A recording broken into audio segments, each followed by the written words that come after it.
Hello friends, ఈరోజు నేను ఒక ప్లేస్కి వచ్చిన్నాను. ఇది మంచి టూరిస్ట్ ఒక స్పాట్. ఇక్కడ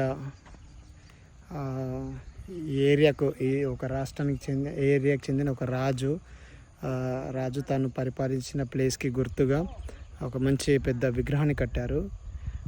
ఒకప్పుడు ఈ దేశస్తులు ఇండోనేషియా, పోర్చుగీస్ వాళ్ళ నుండి స్వాతంత్రం కొరకు వాళ్ళు ఎంతో పోరాడినారు. చాలామంది చనిపోయారు, త్యాగం చేశారు. మనం ఇండియా కదా, బ్రిటిష్ వాళ్ళ నుండి స్వాతంత్రం పొందుకునే కొరకు ఎట్లా ఫైట్ చేశారో అట్లా ఈ ప్లేస్లో చనిపోయారు. సో ఆ ప్లేస్కి మేము వచ్చాము. అతని విగ్రహం చూపిస్తాను. చాలా బాగుంది, మంచి ప్లేస్. సో ఇక్కడ మీరు చూడొచ్చు.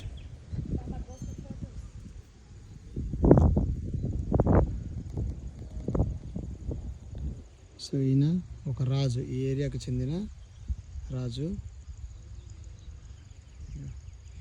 ఈయన పేరు డాన్ బొవెంటూరా.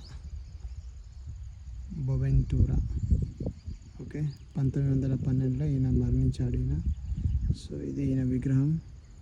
చాలా పెద్దగా బాగా చేశారు. ఒక గన్ను కూడా పట్టుకున్నాడు, చేతిలో గన్ను, కత్తి కూడా ఉంది. చూడండి. సో ఇది ఈయన విగ్రహం. చాలా ఎత్తుల హైట్లో కట్టారు. ఒక పార్క్ లాగా చేసి ఇక్కడ ఏరియాకి వచ్చిన టూరిస్టులు అందరూ కూడా ఇక్కడ చూస్తారు. కొంతమంది మొక్కుతారు, ప్రార్థన కూడా చేసుకుంటారు. సో అది ఈ ప్లేస్లో ఉన్న ఒక మంచి ప్లేస్. రైట్, చుట్టూ కూడా కొండలు. చాలా అందంగా ఉంది ప్రాంతం, చల్లగా పచ్చగా, చుట్టూ కొండలు, బాగుంది, చూడొచ్చు. సో మంచి మంచి ఫ్లవర్ మొక్కలు కూడా ఉన్నాయి.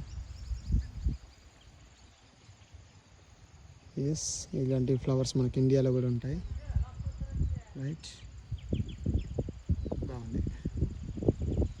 ఓకే, మర్చిపోవద్దు, తప్పకుండా నా ఛానల్ని లైక్ చేయండి, సబ్స్క్రైబ్ చేయండి, వీలైతే షేర్ చేయండి. మంచి మంచి ప్లేసెస్ నేను మీకు న్యాచురల్గా చూపిస్తాను. Okay, right. నేను ఎక్కడికి వెళ్ళినా కానీ మంచి వీడియోస్ తీసి మీకు పెడతా ఉంటాను. Okay, stay connected. God bless you.